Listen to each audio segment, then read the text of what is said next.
almost any accomplishment in the history of the world has come at the hands of people who've taken risks. People who are willing to push the envelope.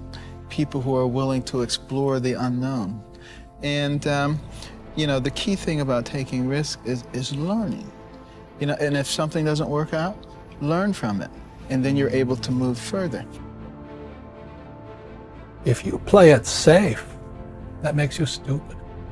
Because if you don't take risks, you don't get smarter. You know, so you may know the answer, but you can't do anything. Because if you're going to be successful, you've got to take some risk. And when you take a risk, you make a mistake, and you might learn something, because we're supposed to learn from our mistakes. See, that's what life is. See, you've got to be willing to give it all up.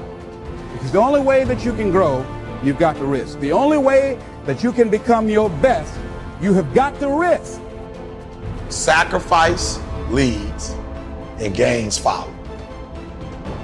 Don't look for any gains where there's been no sacrifice. Don't wake up and look for no gain. Don't look for your game to improve. Don't look for the record to improve. Without sacrifice, there are no gains. You're gonna fail. You're gonna fail 10 times, 100 times, maybe even 1,000 times. But that's okay.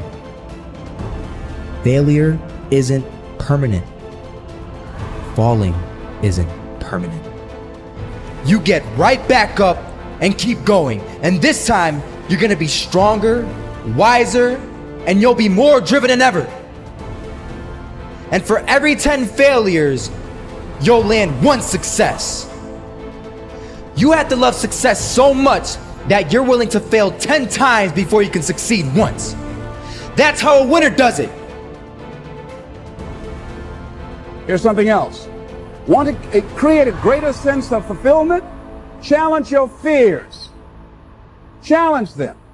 Look those fears in the face and take them on. Don't allow them to rule you. Decide that you're going to take some chances. And something else will take its place. If I quit, however, it will last forever. I dare you to take a little pain. I dare you. I dare you not to go home. Somebody said, I can't go home, I feel bad. Go through it.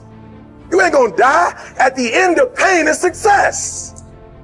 You've got to be willing to risk. If you're not willing to risk, you can't grow in life. Life has no power when you're not willing to risk. It's that to laugh is to risk appearing the fool. To weep is to risk appearing sentimental. To reach out for another is to risk involvement. To expose feelings is to risk exposing your true self. To place your ideas, your dreams before a crowd is to risk their loss. To love is to risk not being loved in return.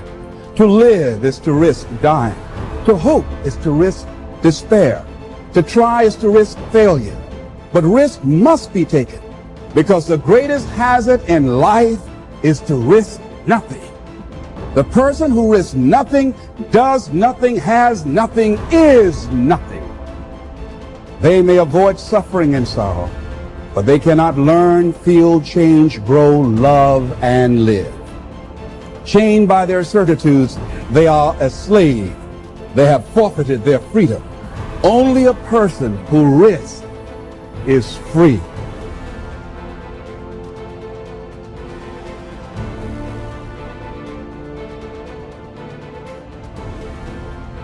I don't know how many of you remember or recognize the name Howard Hill. Now, Howard Hill was a good Alabama boy. He was an archer. They say he was the best in the whole world. He entered 287 archery tournaments. He placed first 287 times. He was so good, he retired early because the other archers started to get unwilling to compete for second place. I've seen newsreels of Howard Hill where from 50 feet away, he had split an arrow dead center in the bullseye. Then he would take the next arrow and split the first one. He killed a Cape buffalo with a bow and arrow, the most difficult game animal alive to bring down. He killed a Bengal tiger. He killed a 15-foot shark in under 18 feet of water. or was it an 18-foot shark under 15 feet of water? Well, it was a great big one, and his way down there. I do know that. He was a good one, there's no question. So now let me emphasize a point. I've never shot the bow and arrow professionally, but I'm an instructor extraordinary. I'm not certain, but I think that's French, which means I'm really good at it. As a matter of fact, let me tell you just how good I am as a teacher. If I could spend 30 minutes with any man or woman who will ever view this, providing your eyesight is good and your health is normal, at the end of 30 minutes, I would have you hitting the bullseye more consistently than Howard Hill could hit it on the best day he ever had. Sound like I'm bragging, but I'm not. I could do it. Provided, of course, you had first blindfolded Howard Hill and turn him around a couple of times so he wouldn't have a clue as, which way am I headed? And you might say, well, now, Ziegler, my goodness alive, fella, of course you could. That's ridiculous. How on earth could a person possibly hit a target he couldn't even see? It's a good question, but here's the better one. How can you hit a target you don't have? Also, one more thought on discipline. Here's the greatest value of discipline. Self-worth, self-esteem. People are teaching self-esteem these days, but they don't connect it to discipline. The least lack of discipline, and it starts to erode our psyche. One of the greatest temptations is to just ease up a little bit, right? The slightest lack of doing your best starts to erode the psyche. Instead of doing your best, doing just a little less than your best. Sure enough, you say, well, it's just going to affect my sales. No, it's going to affect your consciousness. It's going to affect your philosophy. Now you've begun in the slightest way to affect your own philosophy. Here's the problem with the least neglect. Neglect starts as an infection. And if you don't take care of it, it becomes a disease. And one neglect leads to another. And the worst of all, when neglect starts, it diminishes our self-worth, our self-confidence, our self-value. You say, well, how can I get back my self-respect? I'm telling you, you don't have to go to 29 classes. All you have to do is start the smallest discipline that now corresponds to your own philosophy, like I should, and I could, and I will. No longer will I let neglect stack up on me so that I will have the sorry scenario 6 years from now, giving some excuse instead of celebrating my progress. That's the key to discipline. Okay? Let's get kids involved in the least of disciplines.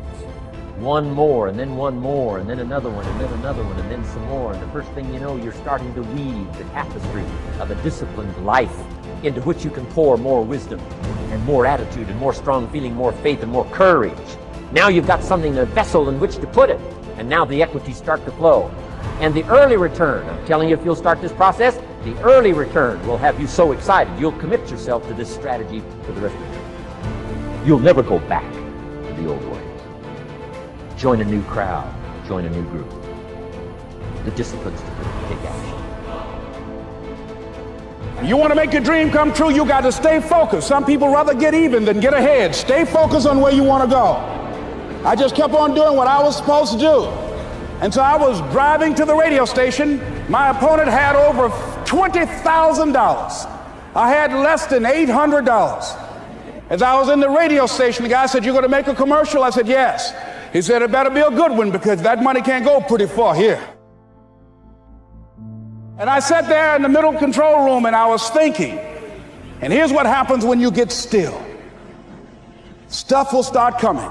Something said, "Call your mama." You used to talk about your mother on the air all the time.